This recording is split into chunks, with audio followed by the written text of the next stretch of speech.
ಕಳೆದ ತಿಂಗಳ ಬಿಹಾರ ಮೂಲದ ಮಹಿಳೆಯ ಕೊಲೆ ಕೇಸಿಗೆ ಸಂಬಂಧಿಸಿದಂತೆ ಪಿಜಿ ಮಾಲೀಕರ ವಿರುದ್ಧ ಕೋರಮಂಗಲ ಪೊಲೀಸರು ಪ್ರಕರಣ ದಾಖಲಿಸಿದ್ದಾರೆ.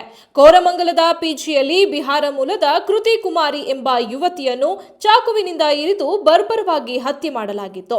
ಬೆಂಗಳೂರಿನಲ್ಲಿ ವಾಸವಿದ್ದ ಮಧ್ಯಪ್ರದೇಶ ಮೂಲದ ಅಭಿಷೇಕ್ ಗೌಸಿ ಕೃತಿಯ ಕೋಣೆಗೆ ನುಗ್ಗಿ ಅವರನ್ನು ಅನೇಕ ಬಾರಿ ಇರಿದು ಕತ್ತು ಸೀಳಿ ಪರಾರಿಯಾಗಿದ್ದಾನೆ ಎಂದು ಪೊಲೀಸರು ತನಿಖೆಯಿಂದ ತಿಳಿದು ಬಂದಿದೆ.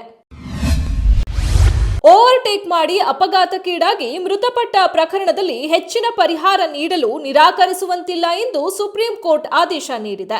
ದೇಶದ ರಸ್ತೆಗಳಲ್ಲಿ ಓವರ್ಟೇಕ್ ದೈನಂದಿನ ಘಟನೆಗಳಾಗಿದ್ದು ಯಾವಾಗಲೂ ದುಡುಕಿನ ಚಾಲನೆಯೇ ಆಗಿರಬೇಕೆಂದಿಲ್ಲ ಎಂದು ಸುಪ್ರೀಂ ಕೋರ್ಟ್ ವಿಮಾ ಕಂಪನಿಗೆ ತಿಳಿಸಿದೆ. 30 ವರ್ಷಗಳ ಹಿಂದೆ ಸಂಭವಿಸಿದ ಅಪಘಾತದಲ್ಲಿ ಪತ್ನಿ ಕಳೆದುಕೊಂಡ ವ್ಯಕ್ತಿಗೆ ಪರಿಹಾರದ ಮೊತ್ತವನ್ನು ಸುಪ್ರೀಂ ಕೋರ್ಟ್ ಹೆಚ್ಚಳ ಮಾಡಿದೆ. ರಾಮನಗರ ನಗರಾಭಿವೃದ್ಧಿ ಪ್ರಾಧಿಕಾರದಿಂದ 15 ವರ್ಷಗಳ ಹಿಂದೆ ನಿವೇಶನ ಖರೀದಿಸಿದವರಿಗೆ ಇನ್ನೂ ಕ್ರಯಪತ್ರದ ಬಾಕ್ಯ ಸಿಕ್ಕಿಲ್ಲ.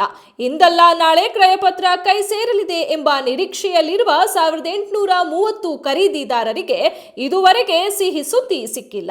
ಸ್ವಂತ ಸೂರಿಗಾಗಿ ರಾಮನಗರದ ಜೀಗೇನಹಳ್ಳಿ ಬಡಾವಣೆ, ಅರ್ಚಕರಹಳ್ಳಿ ಹೆಲ್ತ್ ಸಿಟಿ ಹಾಗೂ ಚನ್ನಪಟ್ಟಣ ಸುಣ್ಣಘಟ್ಟದ ಕಣ್ವಾ ಬಡಾವಣೆಯಲ್ಲಿ ಪ್ರಾಧಿಕಾರದ ನಿವೇಶನಗಳನ್ನು ಖರೀದಿಸಿದವರು ನಿವೇಶನವನ್ನು ಮಾರಲು ಆಗದ, ಇತ್ತ ಮನೆಯನ್ನು ಕಟ್ಟಲಾಗದ ತ್ರಿಶಂಕು ಸ್ಥಿತಿಯಲ್ಲಿದ್ದಾರೆ.